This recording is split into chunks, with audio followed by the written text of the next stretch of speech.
Now, a lot of you be thinking I was doing Hot for Teacher there. That's a very famous lick from Alex Van Halen and Van Halen. And welcome to the show. I'd like to talk about, hopefully, if I get it right, the art of the schwing. The schwinging, mate. The schwing, the schwing, the schwing. Now, I've got triggers in tonight, which are the European folk kit. Because I also want to bring some of those influences in, and also African influences too. Now, I'm going to take the snares off. I'm going to actually take the triggers out a little bit, but I'm going to bring them back. Now, when we're talking about swing,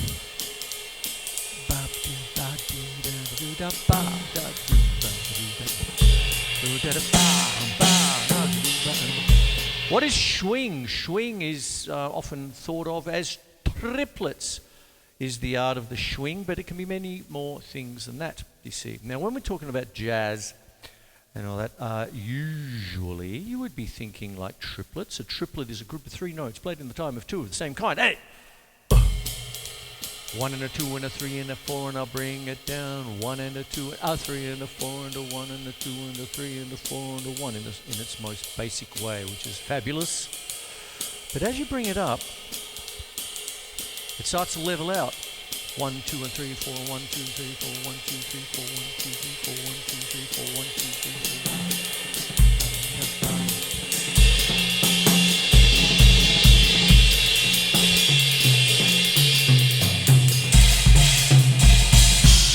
Something like that. Anyway, I've got very big sticks for jazz. Oi! And I'll move them around. I'm going to bring them back when I go a little bit African. So what happens here, you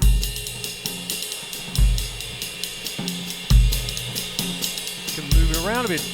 Big thing is the 2 and 4 on the hi-hat. So you get 1, 2, 3, 4, 1, 2, 3, 4, 1, 2, 3, 4, 1, 2. Now, when we're talking about schwinging, what happens, to give you a little bit of history, is that what happens is when you've got even quavers, you've got 1 and 2 and 3 and 4 in 4/4. Last episode, I like my continuity.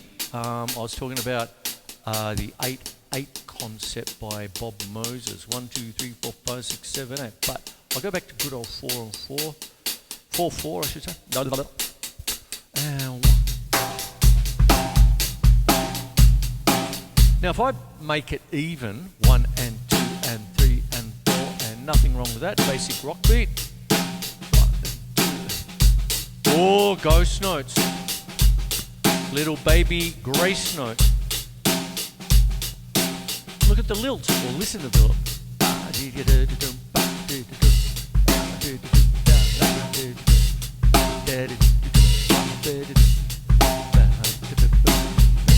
Okay, that's what you have.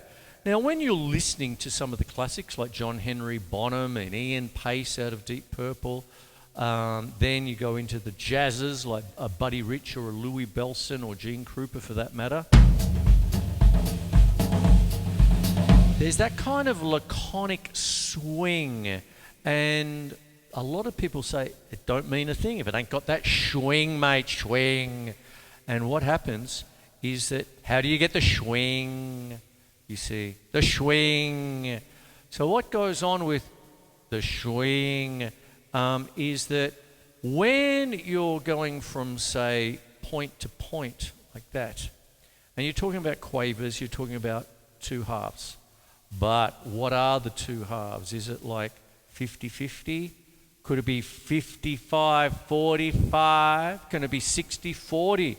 Or the whole idea of schwing is, what are you going to do with that in between? So you can have 1, 2, 3, 4. 1, 2, 3. What are you going to do in between? 1, 2 to 3, 4 to 1, 2 to 3, 4 to 1. Can be a bit lazy that way, in a good way, you know, laid back is what I'm getting at. But if you did it, say, well, I'll keep to that tempo, and I'm thinking like triplets. So you've got 1 and a 2 and a 3 and a 4 and a 1 and a 2 and a 3 and a 4. But what happens if I clipped it a little bit by going back to 16th notes? 1 and a 2 and a 3 and a 4 and a 1 and a 2 and a 3 and a 4 and a Now, I've done shows on that before, but then what starts to happen is that you start to get that kind of a feel to it. Now, one of the reasons why I'm talking about this today is, funnily enough, I pick up on things. I'm always looking for the angle. You got to have an angle. And what it was mate Marcus came to pick up my guitar for a gig he's got on tonight.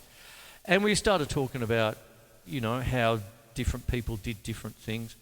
And somehow Eddie Van Halen's Hang 'em High, the impossible riff, apparently, on one of the YouTube things. And the chappie was talking about, I always thought it was even 16ths. But when he slowed it down on the computer, it wasn't. He was swinging. He was swinging. Eddie Van Halen could swing. And what I'm getting at is that. And then what happens? That leads me back to my oft-told tale of me being a child of my time. Back in the day, good old Harold, my old teacher, would get me to do everything with the hi-hat. So you'd start off, and I'm no different to any other chap that was coming up, in the 70s. So you'd have 1 and 2 and 3 and 4 and 1 and 2 and 3 and 4 and 1 and 2 and 3 and 4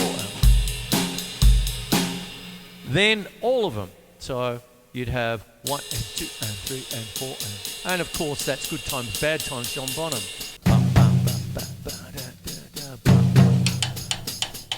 That's meant to be a cowbell. So on, but so what happened to me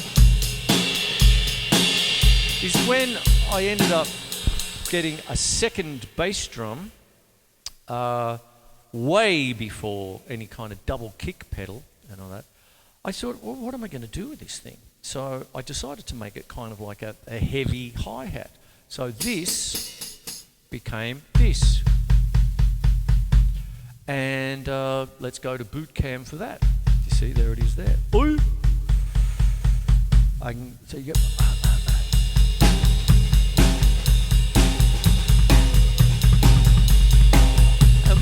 What happened? It's not straight. It's kind of like a la the kind of thing that the chappie was talking about with trying to pull apart this impossible lick by Eddie Van Halen.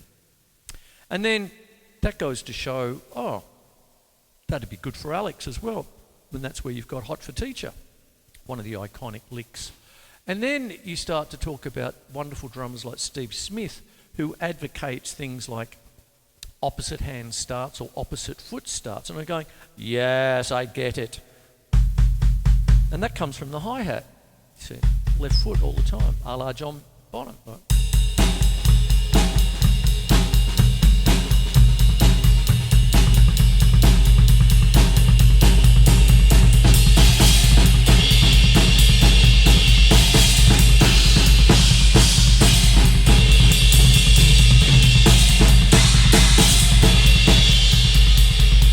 There it is there. Take out the right foot, bring it back in.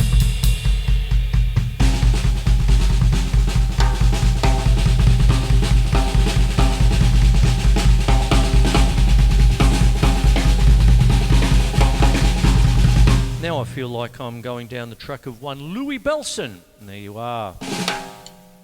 And there it is. I did a show. I'm actually, funnily enough, it bobbed up on Face Chookery Memories today. 1 year since I did the show to him. Good old Louis. And there you go. He was the first with 2 bass drums in Jazz Days with Duke Ellington. And I did a whole show on that, so go check it out. And what happens is that when we're talking about coordination, and the coordinational nightmare is that you would have the right hand with the left foot.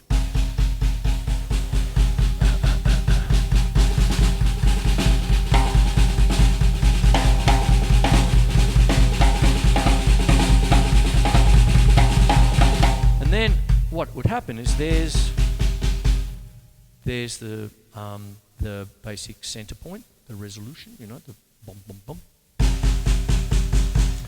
And then I'd bring in the left hand.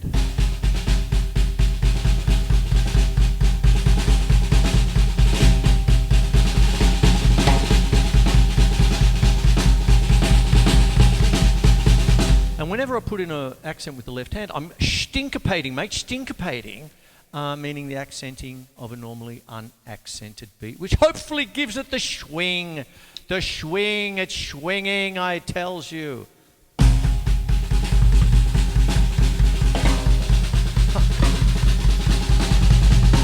Do the same thing, but with the right foot.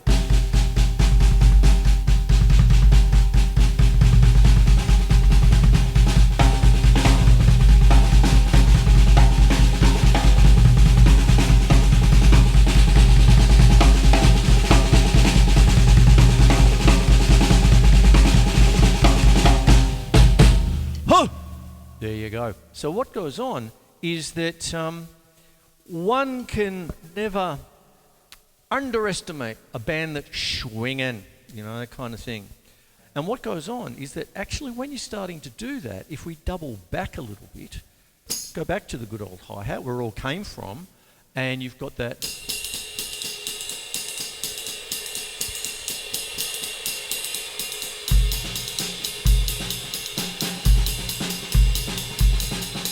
one Tony Williams, I'm name dropping tonight, of Miles Davis fame and everybody else's fame. One of the great drummers. He was one of the first to put in all fours, 1, 2, 3, 4, 1, instead of the normal or 1, 2, 3, 4, 1, 2, 3, 4. A young Tony Williams going.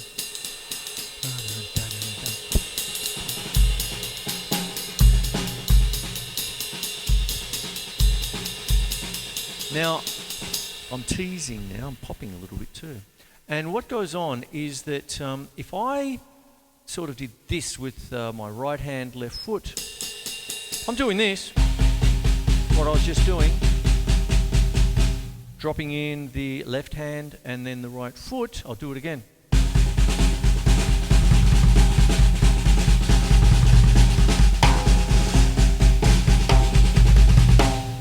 I'm going to do this exactly the same thing, but with a different timbre, this time cymbals.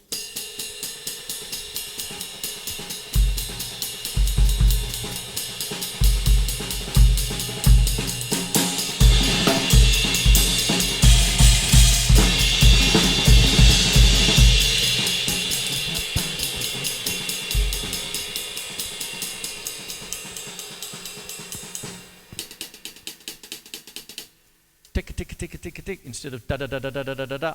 You see? That's the big difference, you see. Now what I'm doing here is this, an overview of this innocuous thing called Schwing. How do you get it? People are different, you see. Now what often happens is that you could go all the way back to just the most basic of rock beats. A 1, 2, 3, 4, 1, 2, 3, 4, 1, 2, 3, 4. But like I said before, you've got 2 points. You've got the point of beat 1 and then beat 2. But the schwing is in the middle. It depends on what you do. So I'm not going to put in anything. I'm just going to do this. 1, 2, 3, 4. 1, 2, 3, 4.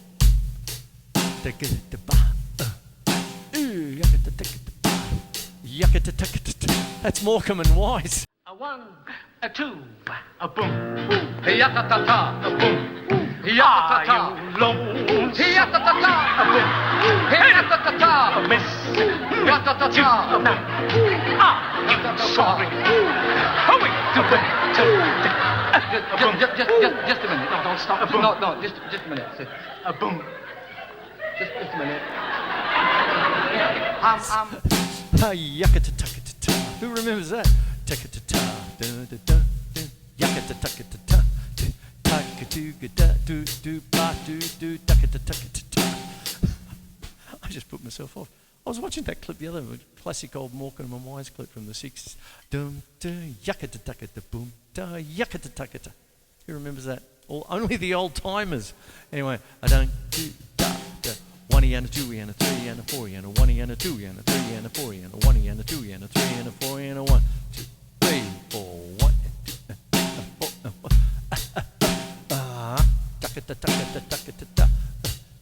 Now I'm implying things with my gob, you see, and that. But what all I was doing there was 1.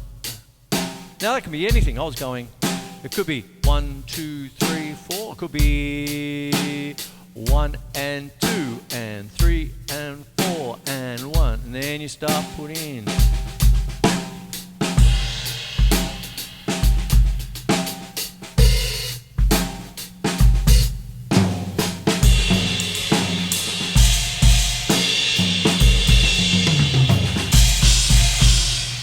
Anything, you see. As long as it's schwingen.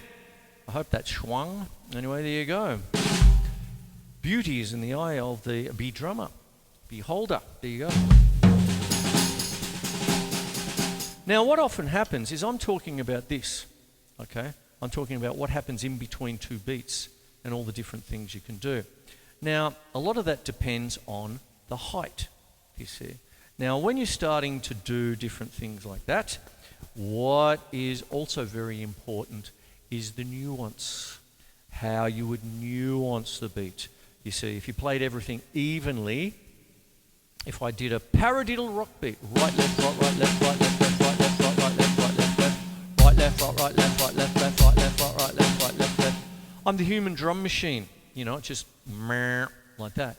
You have to nuance it. So this is where accentuation and emphasis, all sorts of different things happening. And so what starts to happen is that you might have, I'll go to the hi-hat for this, but if you've just got a volume control, I often talk about this, 0 to 10. I generally think of my accents in thirds, so if I've got like an accent at 9, my little ones would be down to 3, which we often call ghost notes, and any other instrument would call them grace notes, you see.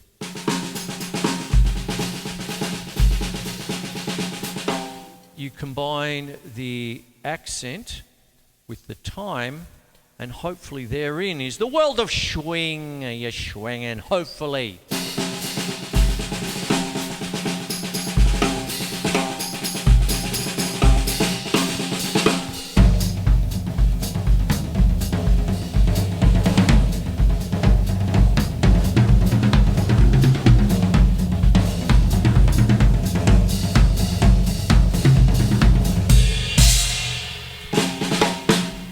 Get it? Got it?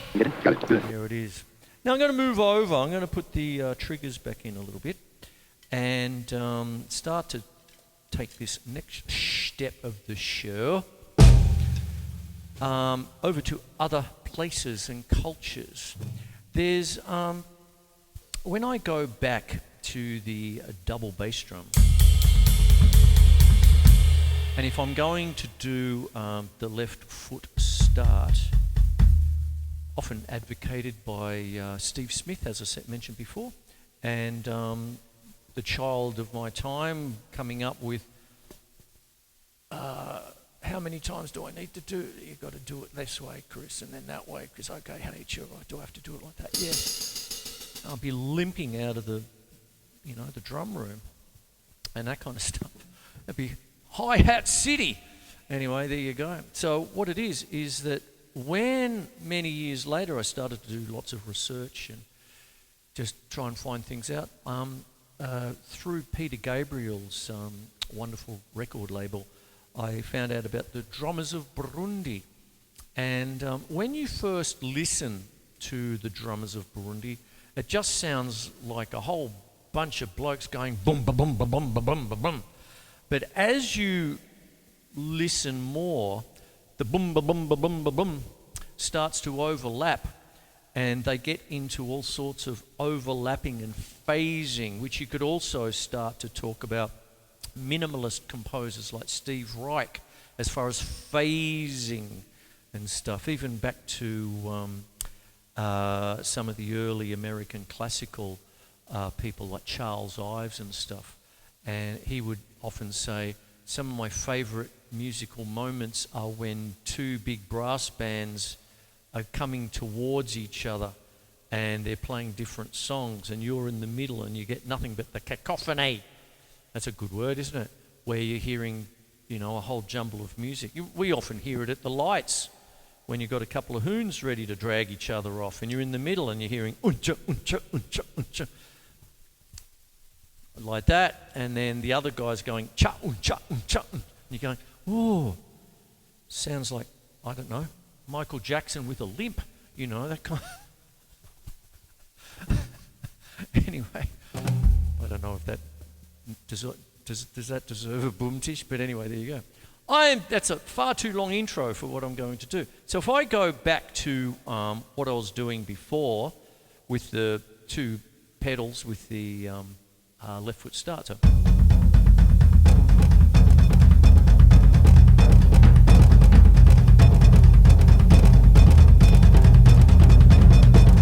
that starts to become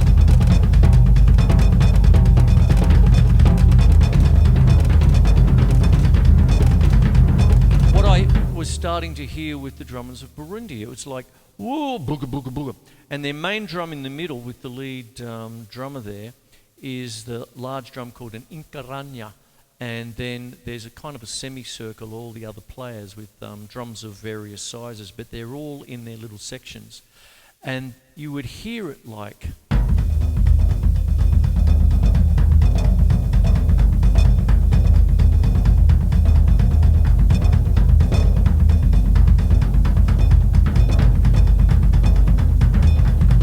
It's kind of lilting. It's lilting, you know, that kind of thing. And then you get the little, you know, when they're playing the end. That's why I got the triggers the way I have. You know, when you're hearing them hit the sides of their hollowed out tree logs is basically what they are.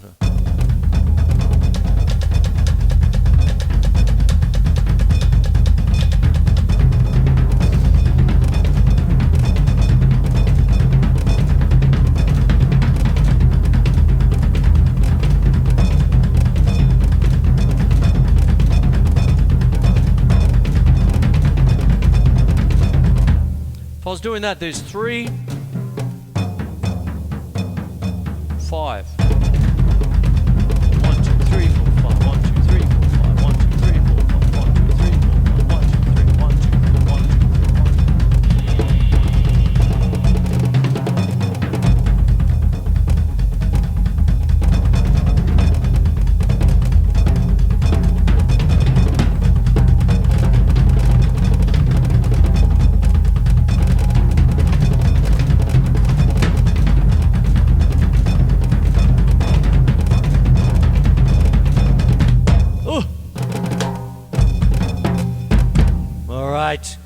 So, I hope you're getting something out of it. Now that is not unlike when you're actually learning jazz and, I'll take them out again, and you're trying to put some schwing into your playing. Now if we're going to take, say, something like Ornithology by Charlie Parker.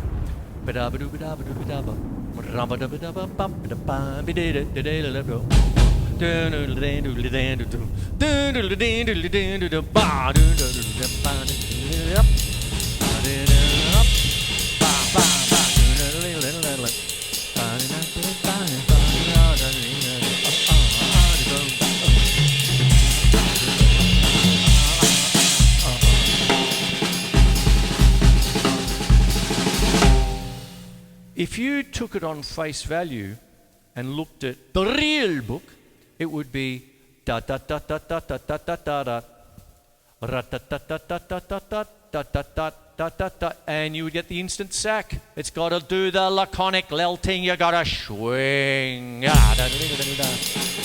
Faster the better.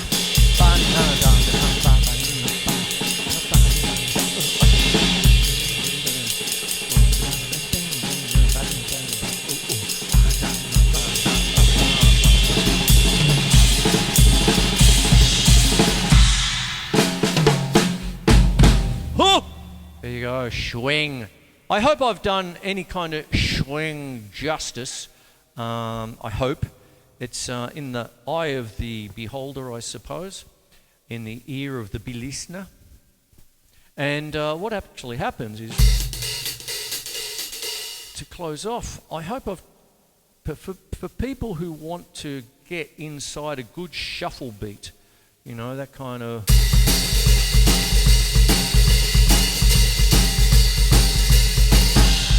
Oh, I'm caught up with it.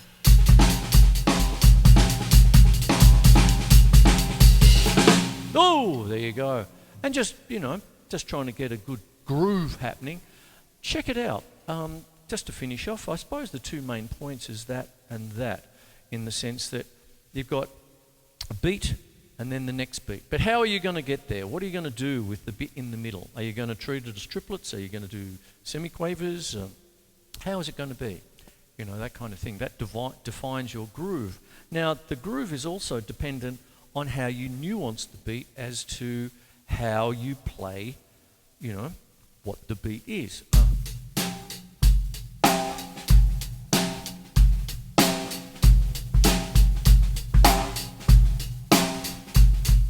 Little baby ghost notes, rim shot, oi! There you go. So I hope you get something out of it. Ooh. My name's Quinlan. Rocket. And this is Melbourne Musos. Now for a nice glass of...